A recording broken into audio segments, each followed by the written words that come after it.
거룩하신 하나님 아버지 은혜를 감사합니다.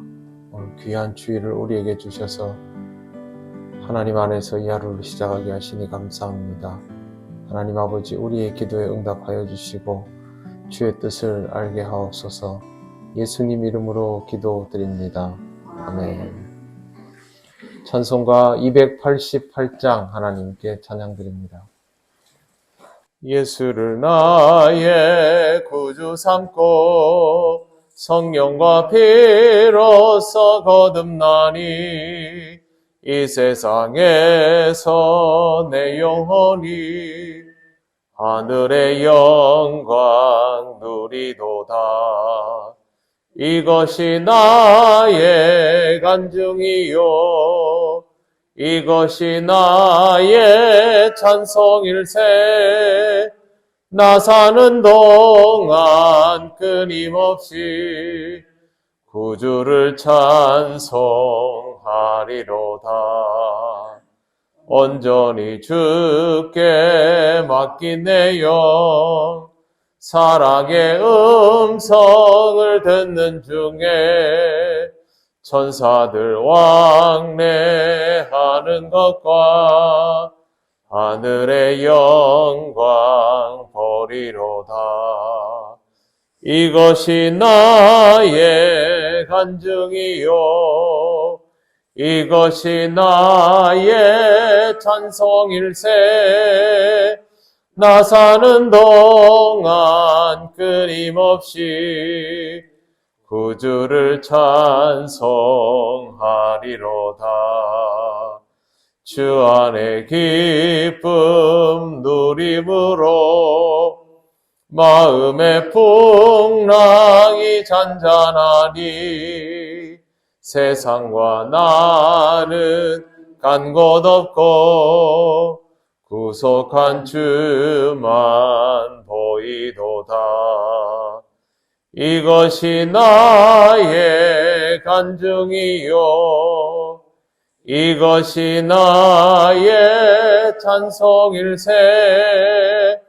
나 사는 동안 끊임없이 구주를 찬송하리로다. 아멘. 하나님 말씀 베드로전서 4장 1절에서 3절입니다. 다 같이 봉독하겠습니다. 그리스도께서 이미 육체의 고난을 받으셨으니 너희도 같은 마음으로 갑옷을 입으라. 이는 육체의 고난을 받은 자는 죄를 그쳤음이니 그 후로는 다시 사람의 정욕을 따르지 않고 하나님의 뜻을 따라 육체의 남은 때를 살게 하려 함이라. 너희가 음란과 정욕과 술취함과 방탕과 향락과 무법한 우상 숭배를 하여 이방인의 뜻을 따라 행한 것은 지나간 때로 족하도다. 아멘. 네, 베드로는 굉장히 중요한 말을 합니다. 그리스도께서 이미 육체의 고난을 받으셨으니 너희도 같은 마음으로 갑옷을 삼으라. 제일 중요한 표현은 같은 마음으로 갑옷을 삼으라입니다. 어떤 마음일까요? 그리스도께서 육체의 고난을 받는 것과 같은 마음가짐입니다. 그리스도께서 육체의 고난을 받으신 것은 스스로의 죄 때문이 아니라 다른 사람들의 죄를 짊어지기 위해서였습니다. 이와 마찬가지로 우리 그리스도인들은 주님의 구원을 받아 더 이상 죄값을 치를 필요가 없어졌지만 다른 사람들을 위하여 육체의 고난을 감당할 수 있는 그런 마음 상태를 갑옷으로 삼아야 한다는 뜻입니다. 마음으로 갑옷을 삼는다라는 말은 정신무장을 한다는 뜻입니다.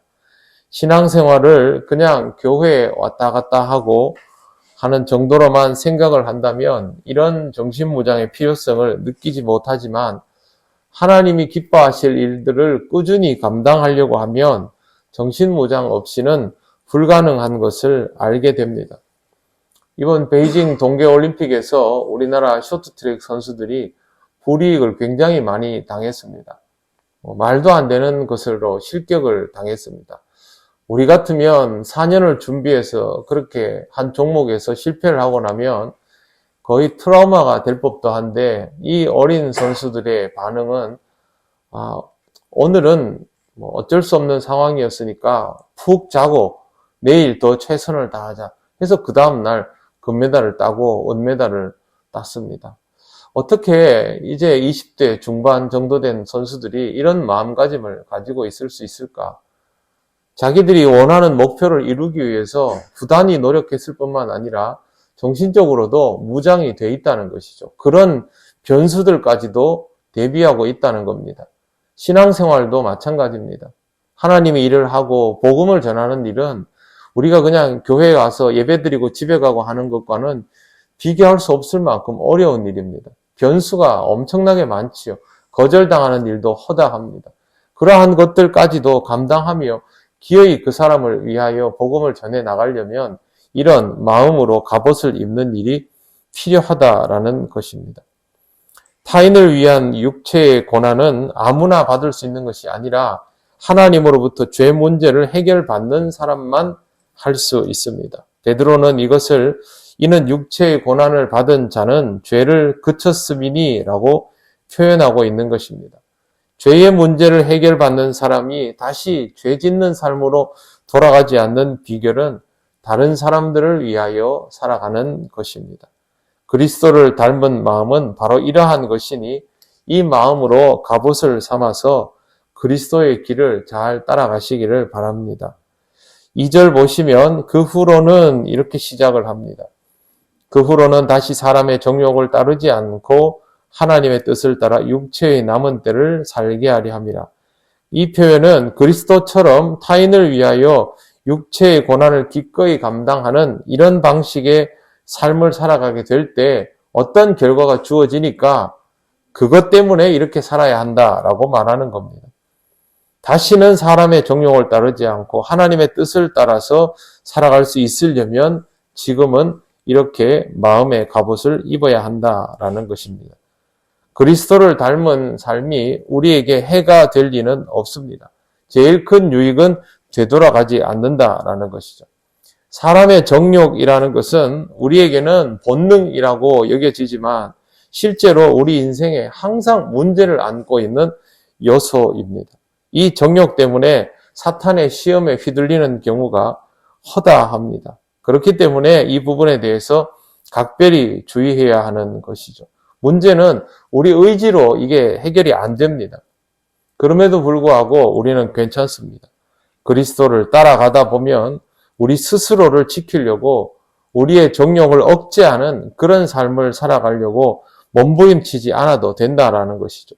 굉장히 자연스럽게 하나님의 뜻을 따라 육체의 남은 때를 살아갈 수 있는 인간이 되는 것입니다. 3절은 마지막 부분만 보시면 됩니다. 이방인의 뜻을 따라 행한 것은 지나간 때로 족하도다.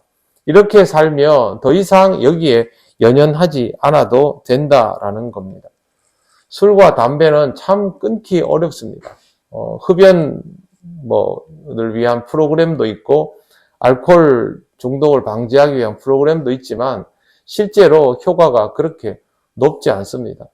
그런데 놀랍게도 신앙생활을 하는 사람들이 신앙이 본 궤도에 올라가게 되면 누가 말하지 않더라도 알아서 이 문제들을 해결하는 경우들을 우리는 많이 보아왔습니다. 그래서 저는 어떤 흡연과 알코올 예방 프로그램보다 신앙생활이 훨씬 더 강력하다라는 것을 확실하게 경험했던 사람입니다. 그리스도인의 삶은 이만큼 확연한 변화를 이루어 가기 때문에 그렇습니다. 겉보기만이 아니라 내면적으로 확 달라져 있는 인생을 자기 스스로 느끼고 지금의 삶에 대하여 완전히 만족감을 느낀다면 누가 옛날의 삶으로 돌아가려 하겠습니까?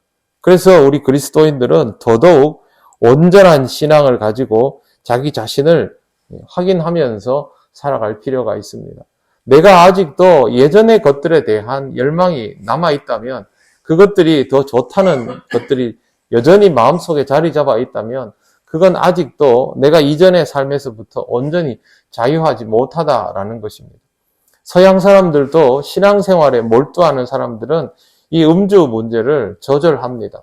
서양 사람들의 문화가 우리와 다름에도 불구하고 그들은 절제라는 것을 할 줄 압니다. 우리 그리스도인들이 이러한 것들을 통하여서도 얼마든지 체크할 수 있습니다.